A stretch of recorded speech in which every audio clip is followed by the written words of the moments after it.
તો ભાજપના સ્ટાર પ્રચારકો ગુજરાતમાં આવી રહ્યા છે અને જે રીતના વિગતો આવી રહી છે સામે રાજનાથસિંહનો આણંદમાં પ્રચાર સામે આવ્યો। ભાજપ ઉમેદવાર મિતેશ પટેલના સમર્થનમાં તેઓએ પ્રચાર કર્યો। ખંભાતમાં રક્ષામંત્રી રાજનાથસિંહની આ સભાના દ્રશ્યો સામે આવ્યા। बाधक है और इस पर नियंत्रण पाने में हमारी सरकार पूरी तरह से सफल रही है। और एक बात और मैं कहना चाहता हूं, चाहे किसी की सरकार रही हो, हर सरकार ने यही कहा कि हमारी सरकार बना दो, हम भ्रष्टाचार को इस हिंदुस्तान से समाप्त कर देंगे। लेकिन भ्रष्टाचार को समाप्त करने के लिए जो पहल की जानी चाहिए थी, किसी ने नहीं किया। और मैं आपको याद दिलाना चाहता हूं, राजीव गांधी जी ने बड़ी ईमानदारी से अपनी चिंता व्यक्त करते हुए कहा था, मैं क्या करूं, मैं ऊपर से 100 पैसा भेजता हूं नीचे के लिए, लेकिन लोगों तक पहुंचते पहुंचते बामुश्किल 14 पैसा पहुंच पाता है, 86 पैसा यह भ्रष्टाचार की भेंट चढ़ जाता है। हम क्या करें? किसी ने इस चुनौती को स्वीकार नहीं किया। पहली बार आजाद भारत में इस चुनौती को किसी ने स्वीकार किया तो हमारे प्रधानमंत्री नरेंद्र मोदी ने स्वीकार किया। बहनों भाई, मुझे याद है 2014 में जब सरकार बनी, मैं गृह मंत्री था, हम दोनों लोग साथ बैठे थे, अधिकारियों की बैठक चल रही थी। मैंने पूछा मोदी जी से, आप सभी का अकाउंट खुलवा रहे हैं जनधन खाता, इससे क्या होगा? कहे राजनाथ जी बैठक समाप्त हो जाएगी तब मैं चर्चा करूंगा। और फिर उन्होंने बतलाया मुझे, और बहनों भाइयों उसका प्रभाव मैंने वही देखा। जनधन,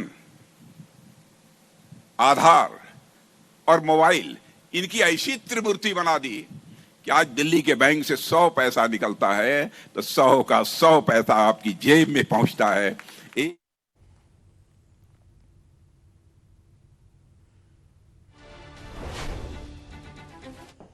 तो आ तरफ राहुल गांधी पण सभाने संबोधी रहा है, सांभळे तेओने। सरकार आएगी तो प्रफुल्ल पटेल को ना हम यहां से आउट करके 2 मिनट में, और जो उसने यहां पूरा का पूरा भ्रष्टाचार किया ना, जो पूरा भ्रष्टाचार किया है, घर तोड़े हैं, उसका पूरा दादागिरी जो है उसको सीधा टाइट कर देंगे।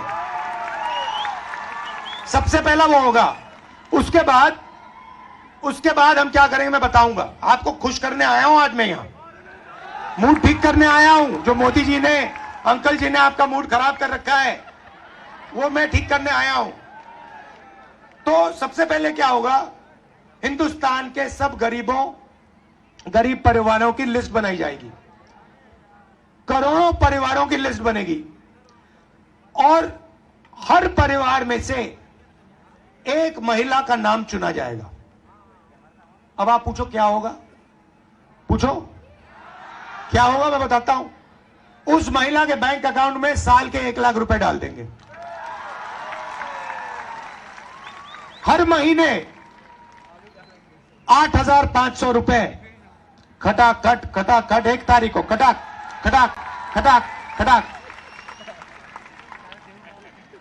आप जानते हो यहां महिलाएं बैठी हैं, 21वीं सदी में महिला और पुरुष दोनों काम करते हैं, जॉब दोनों करते हैं, मजदूरी दोनों करते हैं। सही करते नहीं करते? ठीक है। अब 8 घंटे दोनों काम करते हैं, दोनों को पैसा मिलता है। 10 घंटा करते हैं, 12 घंटा करते हैं, दोनों को पैसा मिलता है। मिलता नहीं मिलता है? मगर जो महिला घर में काम करती है उसके लिए उसको पैसा क्यों नहीं मिलता? आप 8 घंटा काम करते हो, वो जो बैठी हुई है वो 8 घंटा बाहर करती है, 8 घंटा घर में करती है, 16 घंटा वो काम करती है। मगर जो घर में काम करती हैं उसके लिए उनको 1 रुपया नहीं मिलता। इसीलिए हमने निर्णय लिया है कि महिलाओं के बैंक अकाउंट में 1 लाख रुपया जाएगा।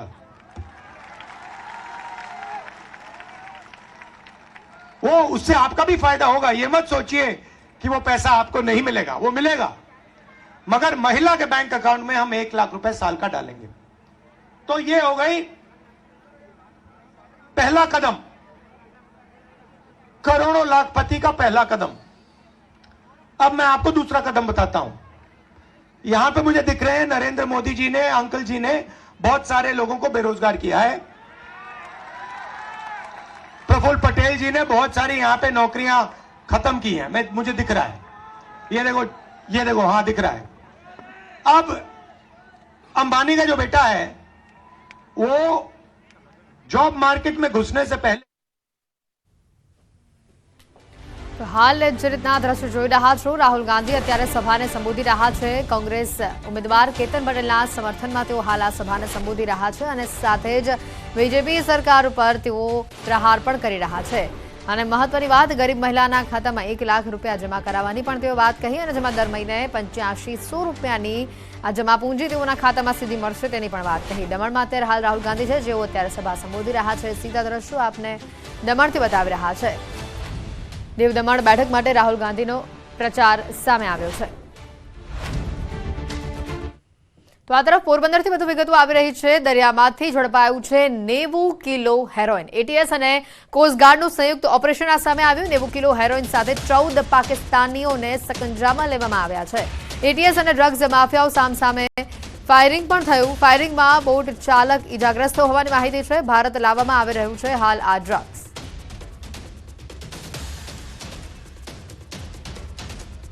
90 કિલો હેરોઇન સાથે 14 પાકિસ્તાનીઓને પણ પકડવામાં આવ્યા છે। એટીએસ અને ડ્રગ્સ માફિયાઓ સામસામે ફાયરિંગ થઈ હોવાની પણ આ માહિતી આવી છે અને આ ફાયરિંગની ઘટનામાં જે બોટ ચાલક હતું તે ઇજાગ્રસ્ત હોવાની માહિતી છે। ભારત લાવવામાં આવી રહ્યું છે હાલ આ સમગ્ર ડ્રગ્સ અને સાથે 14 પાકિસ્તાનીઓ ઝડપાયા છે તેઓને પણ લાવવામાં આવી રહ્યા છે। દરિયામાંથી 90 કિલો હેરોઇન ઝડપાયું છે। એટીએસ અને કોસ્ટગાર્ડનું આ સંયુક્ત ઓપરેશન અને ઓપરેશનમાં સામસામે ફાયરિંગની પણ ઘટના સામે આવી છે। નાર્કોટિક્સ અંગેની એક ખૂબ મોટી સફળતા પ્રાપ્ત થઈ હતી, જે અંગે પ્રેસ કોન્ફરન્સમાં વિગતવાર માહિતી આપવામાં આવી હતી અને આ પ્રેસ કોન્ફરન્સમાં આ વાત ઉપર ખાસ ભાર મૂકવામાં આવ્યું હતું કે લોકસભા ચૂંટણી અનુસંધાને ગુજરાત પોલીસ તરફથી અલગ અલગ પેરામીટર્સ ઉપર ખૂબ પરિણામલક્ષી કાર્યવાહી કરવામાં આવી રહી છે અને ખાસ કરીને જે કેફી દ્રવ્યોનો જે સવાલ છે એમાં આપણે જે લડાઈ લડી રહ્યા છીએ એ લડાઈ આપણે ફક્ત પોલીસ તરીકે નહીં પરંતુ ગુજરાતના નાગરિક તરીકે પણ અમે લોકો લડી રહ્યા છીએ અને એ લડાઈ ખૂબ આપણા માટે ખૂબ મહત્ત્વપૂર્ણ છે। ગઈકાલે એન્ટી ટેરરિસ્ટ સ્ક્વોડની જે સફળતા મળી એ પછી આજે મને જણાવતા ખૂબ આનંદ થાય છે કે ગુજરાત પોલીસની એન્ટી ટેરરિસ્ટ સ્ક્વોડને નાર્કોટિક્સના વિષય ઉપર બીજી એક ખૂબ મોટી સફળતા એમને મળી છે। આજથી થોડાક દિવસ પહેલાં 21મી તારીખે એન્ટી ટેરરિસ્ટ સ્ક્વોડમાં ફરજ બજાવતા શ્રી કે પટેલને એવી એક માહિતી મળી હતી કે પાકિસ્તાન સ્થિત એક વ્યક્તિ છે જેનું નામ છે હાજી અસલમ ઉર્ફે બાબુ બલોચ। આ હાજી અસલમ એક પાકિસ્તાની ફિશિંગ બોટથી નાર્કોટિક્સના કન્સાઇનમેન્ટ મોકલવાના છે। પાકિસ્તાની ફિશિંગ બોટ અલ રઝાથી આ કન્સાઇનમેન્ટ ભારતીય જળ સીમા ઉપર થઈ અને તામિલનાડુની કોઈ મર્ચન્ટ વેસલને આ કન્સાઇનમેન્ટ ટ્રાન્સફર કરવાના છે અને ત્યાંથી આ કન્સાઇનમેન્ટ શ્રીલંકા જનાર છે। એ માહિતી એન્ટી ટેરરિસ્ટ સ્ક્વોડમાં ફરજ બજાવતા શ્રી કે પટેલને મળતા એટીએસના વરિષ્ઠ પોલીસ અધિકારીઓ સાથે આ ઇન્ફોર્મેશન શેર કરવામાં આવ્યું અને આ ઇન્ફોર્મેશનને ઓપરેશનલાઇઝ કરવા માટે તમામ સ્ટ્રેટેજીસ ડેવલપ કરવામાં આવી। સમય આપણી પાસે ખૂબ ઓછો હતો એટલે બીજા દિવસે એન્ટી ટેરરિસ્ટ સ્ક્વોડમાં ફરજ બજાવતા પોલીસ ઇન્સ્પેક્ટર નિખિલ બ્રહ્મભટ્ટ અને police sub inspector Manish Patel Indian કોસ્ટગાર્ડના મદદથી પોરબંદરથી ઇન્ડિયન કોસ્ટગાર્ડના વેસલ રાજ રતન ઉપર હાઈ સીમાં જવા રવાના થયા. 3 થી 4 દિવસ સુધી ઇન્ડિયન કોસ્ટગાર્ડની આ વેસલ રાજ રતનમાં ઇન્ડિયન કોસ્ટગાર્ડના અધિકારીઓ સાથે એટીએસના જાબાઝ અધિકારીઓ નિખિલ બ્રહ્મભટ્ટ અને મનીષ પટેલ 3 થી 4 દિવસ દરિયામાં રહ્યા અને આ 25 અને 26ની રાત પાકિસ્તાનની આ ફિશિંગ બોટ અલ રઝાને આ લોકોએ સક્સેસફુલી આઈડેન્ટિફાઈ કરી. 25-26ની રાત જે હતી એ ફૂલ મૂનની રાત હતી. એટલે આ પ્રકારની ઓપરેશન કરવામાં થોડીક તકલીફ પડતી હોય છે, પરંતુ ઇન્ડિયન કોસ્ટગાર્ડના અધિકારીઓ સાથે આ લોકોની સાથ અને સહયોગથી એટીએસના જાબાઝ અધિકારીઓએ એમની જે રાજ રતન વ્હીકલ છે, જે વેસલ છે, એ વેસલથી ઉતરી એક નાની વેસલમાં જઈ અને પાકિસ્તાની ફિશિંગ બોટને આ લોકોએ ચેલેન્જ કરી. પાકિસ્તાની ફિશિંગ બોટમાં જે લોકો હતા એ લોકોને ખબર પડી, જેથી એ લોકો પાસે જે કન્સાઇનમેન્ટ હતી એ તાત્કાલિક સમુદ્રમાં ફેંકવાનું ચાલુ કર્યું. ના છૂટકે આપણા જે અધિકારીઓ છે ઇન્ડિયન કોસ્ટગાર્ડના અને એટીએસના, એ લોકો પાકિસ્તાની ફિશિંગ બોટ પાસે પહોંચ્યા અને ખૂબ બહાદુરીથી પાકિસ્તાની ફિશિંગ બોટ સુધી પહોંચીને ઇન્ડિયન કોસ્ટગાર્ડના એક અધિકારીને ફાયરિંગ કરવાની ફરજ પડી. અને એ ફાયરિંગ કર્યા પછી પાકિસ્તાની ફિશિંગ બોટ અલ રઝાના જે લોકો છે એ લોકો સરેન્ડર થયા અને આપણા અધિકારીઓ અને આઈસીજીના અધિકારીઓ પાકિસ્તાની ફિશિંગ બોટમાં પહોંચ્યા. આ સમગ્ર ઘટના દરમિયાન એટીએસના મુખ્ય અધિકારીઓ સાથે સંપર્કમાં આ ટીમ હતી, એટલે બીજી ટીમ એટીએસની પણ રવાના થઈ અને એ ટીમમાં police inspector Manal Shah, police sub inspector D B Rathod, મહિલા police sub inspector Rupal Rathod અને એસઓજી પોરબંદરના એએસઆઈ મહેબૂબ ખાન, એ લોકો બીજી ટીમ તરીકે ત્યાં રવાના થઈ. અલ રઝા ફિશિંગ બોટના ઓક્યુપન્ટ્સ જ્યારે સરેન્ડર થયા અને આપણા અધિકારીઓ, એટીએસના અધિકારીઓ અને ઇન્ડિયન કોસ્ટગાર્ડના અધિકારીઓએ એના ઉપર પહોંચ્યા, ત્યારે આ બોટ ઉપર કુલ 14 પાકિસ્તાનીઓ હાજર હતા, જે પાકિસ્તાનીઓને તાત્કાલિક ડિટેન કરવામાં આવ્યું છે. આ જે 14 લોકો હતા એ પૈકી પાકિસ્તાની ફિશિંગ બોટના master Nasir Hussain son of Azam Khan, number 2 Mohammad Siddique son of Ahmed Bhatti, number 3 Amir Hussain son of Ghulam Salal son of Ghulam Nabi, number 5 Aman son of Ghulam Nabi, પછી number 6 Badal Khan son of Amir, number 7 Abdul Rashid son of Jabri, number 8 Lal Baksh son of Ali Murad, number 9 Yakar Khan, number 10 Qadir Bakhsh son of Ali Murad, number 11 Abdul Samad son of Hussain, number 12 M Hakim son of Musa, number 13 Noor Mohammad उर्फे नूरो और number 14 Mohammad Khan son of Hussain, तमाम रहवासी बलूचिस्तान पाकिस्तान, ये लोग ત્યાં હાજર મળ્યા. નિયમ મુજબ સર્ચ અને સીઝરની પ્રક્રિયા ચાલુ થઈ આ પાકિસ્તાની બોટમાં, અને સર્ચ એન્ડ સીઝર દરમિયાન આ પાકિસ્તાની બોટમાંથી કુલ 78 પેકેટ્સ આપણને મળી આવ્યું, જેનો કુલ વજન 86 kg થાય છે.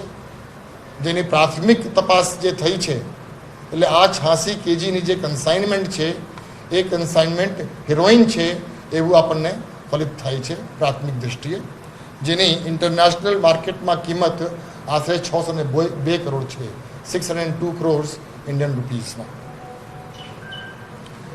અગાઉ જે આપણે વાત કરી કે આપણે જ્યારે ચેલેન્જ કર્યા હતા અને ઇન્ડિયન કોસ્ટગાર્ડના અધિકારીને ફાયરિંગ કરવાની ફરજ પડી હતી, એ ફાયરિંગમાં આ પાકિસ્તાની બોટ અલ રઝાના જે માસ્ટર હતા નઝીર હુસેન, એમના જમણા હાથમાં ઇન્જરી થઈ હતી, જે ધ્યાને રાખી ઇન્ડિયન કોસ્ટગાર્ડની વેસલ જે છે એના જે ડૉક્ટર છે એ ડૉક્ટર મારફતે એમને પ્રાથમિક સારવાર કરાવવામાં આવ્યું અને ઇન્ડિયન કોસ્ટગાર્ડની બીજી એક વેસલ પોરબંદરથી રવાના કરવામાં આવ્યું અને એમને તાત્કાલિક જામનગરના જીજી હોસ્પિટલમાં સારવાર માટે દાખલ કરવામાં આવ્યું. એમનું ઓપરેશન કરવામાં આવ્યું. એની તબિયત હવે સારી છે, સુધારા ઉપર છે.